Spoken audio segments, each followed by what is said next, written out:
Today I will discuss like who is the most depressed. So basically अगर हम notice करें तो हमारे वर्ल्ड के अंदर काफ़ी ऐसी मिडिल क्लासेस फैमिली रहती है जिसमें हर एक तरह की अलग अलग सिचुएशंस क्रिएट होती रहती है। लाइक कुछ ना कुछ ऐसे इंटेंशंस आते रहते हैं जिससे कि वो हम टाइम टू टाइम पीरियड में वो प्रॉब्लम में रहते हैं। चाहे अगर हमें कंपेयर करें उनको पुअर से, तो वो पुअर से भी ज़्यादा मतलब दुखी रहते हैं। एंड देन कंपेयर करें एक रिच मैन से, तो उनसे भी ज़्यादा वो परेशान रहते हैं। सो बेसिकली जो मिडिल फैमिली में जो यूथ होती है, जनरेशन है, लाइक यंग एज जो है 23, 24, 25 या फिर 25 से लेकर 30 एज तक की जो यूथ एज है वो काफ़ी डिप्रेस रहते हैं। अंदर काफ़ी वो कन्फ्यूज़न रहती है कि भाई उसको इन द फर्दर में क्या करना है, क्या नहीं करना चाहिए, क्योंकि उसका पूरा का पूरा एक तरह से जो कॉन्सेंट्रेट रहता है वो ये रहता है कि कहीं ना कहीं वो अपनी फैमिली की कंडीशंस को सुधार सके। लेकिन बेसिकली अगर हम बात करें कि अगर वो अपनी कंडीशंस को सुधारना भी चाहेगा तो कुछ ऐसे कंडीशंस आते हैं कि ना घर वाले सुधारने देते हैं, ना ही कोई बाहर वाला सुधारने देता है। क्योंकि कुछ इस तरह से इंटेंशंस क्रिएट होते हैं घर वालों की वजह से कि जिस वजह से वो ज़्यादा कंफ्यूज रहता है, एंड देन डिप्रेस्ड में रहता है। एंड देन वो इसलिए ये सोचता है कि भाई मैं कहीं ना जाके ऐसे जॉब कर लूँ जिससे कि थोड़ा सा माइंड फ्री रह सके, घर के इन्वायरमेंट से मैं दूर रह सकूँ, क्योंकि घर का एक इन्वायरमेंट इस तरह का इन्वायरमेंट हो जिससे कि बिल्कुल शैतानी दिमाग बना देता है। एंड देन वो जब बाहर जाते हैं तो बेसिकली यही नहीं है कि बाहर जाने के बाद बिल्कुल फ्री माइंड रहते हैं। बाहर जाने के बाद वो जब नए नए लोगों से मिलते हैं तो उनकी अलग दिक्कत होती है कि भाई वो उनको किस तरह से ट्रीट कर रहे हैं, क्या जजमेंट दे रहे हैं, अपने क्या पॉइंट्स रख रहे हैं, देन वो उनसे क्या क्या क्वेश्चंस पुट अप करते हैं, तो वो बाहर वालों से वैसे परेशान रहता है। सो बेसिकली अगर देखा जाए तो अगर वो इन दोनों सिचुएशन से बाहर निकलना भी चाहे तो भी इतनी आसानी से निकल नहीं पाता है, क्योंकि कहीं ना कहीं उसको ये लगता है कि भाई मेरे को बस इंटरेक्ट करने के लिए कोई ना कोई ऐसे इश्यूज़ क्रिएट होते रहते हैं, चाहे मैं घर वालों को नोटिस करूँ या फिर मैं बाहर वालों को नोटिस करूँ। So basically in this situations में जो हमारी यूथ जनरेशन होती है, यंग जनरेशन है, वो डिप्रेस्ड रहते हैं एंड देन कंफ्यूज रहते हैं। एंड देन जिस वजह से वो काफ़ी ऐसे यंग जनरेशन्स के जो बच्चे होते हैं वो सुसाइड कर लेते हैं अपनी इंटेंशन से, इतने ज़्यादा डिस्ट्रैक्ट होने की वजह से अपने आप को खो देते हैं। एंड देन बिल्कुल अपने आप को इस तरह से फील करते हैं, लोन फील करते हैं कि भाई उनसे ज़्यादा दुनिया में मतलब कोई अलग है ही नहीं, या फिर उनसे ज़्यादा अकेलापन कोई फील करता ही नहीं है।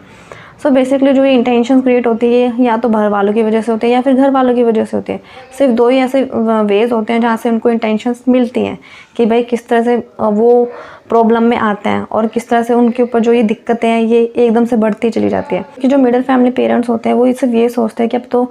बच्चे बड़े हो गए धीरे धीरे करके, एंड देन वो अपने आप हर एक चीज़ को सेटल कर लेंगे, हर एक चीज़ अब अच्छी हो जाएगी। लेकिन ये बहुत ही गलत फहमी होती है कि भाई जिस तरह से अब यंग एज में आ रहे बच्चे वो अपना फ्यूचर सोचेंगे एंड देन वो कुछ बेटर करना भी चाहेंगे, लाइक अब फैमिली के लिए भी बेटर करना चाहेंगे, तो उनको कुछ ना कुछ ऐसा स्पेस चाहिए जहाँ पे वो अच्छे से हर एक चीज़ को जान सके, हर एक चीज़ के बारे में वो नॉलेज ले सके भाई मैं कि मुझे किस तरह से हर एक चीज़ को यूज़ करना है, किस तरह से हर एक चीज़ को सेटल करना है। लेकिन स्टार्टिंग से अगर मान लो हम उनके ऊपर प्रेशर डाल रहे कि भाई अब तुम्हें हर एक चीज़ को देखना है, क्योंकि हमारे टाइम पे तो जो होना था वो हो चुका। बेसिकली आपके टाइम पे ऐसा क्या हुआ वो भी नहीं जानते, लेकिन जो आपके टाइम पे नहीं हुआ तो आप इन द फर्दर में यही सोचो कि भाई मेरी जो जनरेशन अभी खड़ी हो रही है मैं उनके लिए हेल्प कर सकूँ किसी ना किसी चीज़ के लिए। जो हमने एक तरह से जो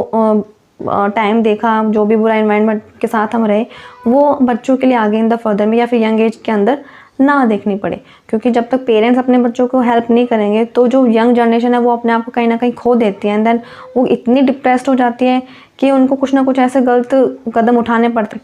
सो बेसिकली डिस्ट्रैक्शंस को रिमूव करना, अगर हमें यंग जनरेशन्स को अवेयर करना है, लाइक पॉसिबिलिटी करनी है कि भाई वो ज़्यादा मात्रा में हर एक चीज़ को अच्छे से सेटल डाउन कर सके, बिल्कुल IQ लेवल की तरह अपना हर एक चीज़ को बिल्कुल नॉर्मल वे में कर सके। सो बेसिकली पेरेंट्स को थोड़ा बहुत तो सपोर्ट करना पड़ेगा, एंड देन उनकी हेल्प करनी पड़ेगी भी उनकी डिमांड्स क्या हैं, एंड देन वो क्या चाहते हैं, एंड बेसिकली उनका जो IQ लेवल वो किस तरह से खुले इन्वायरमेंट में बिल्कुल हाई पोजीशंस पे चलेगा, एंड देन किस तरह से हम उनके माइंड को पढ़ सकते हैं, वो अपना माइंड किस तरह से यूज़ कर सकते हैं अपने हर एक काम को करने के लिए। लेकिन इसका मतलब ये नहीं है कि आप उनके मतलब जैसे वो अपनी जनरेशन में आए, यंग जनरेशन में आए, तो आपने उनके ऊपर स्टार्टअप कर दिया कि भाई अब तुम संभालो जो भी तुम्हें संभालना है। इस तरह से वो एक तरह से मैच्योर होगा, मैच्योर इन द सेंस कि भाई हाँ उसके अंदर इतनी पॉसिबिलिटी आएगी कि भाई मेरे को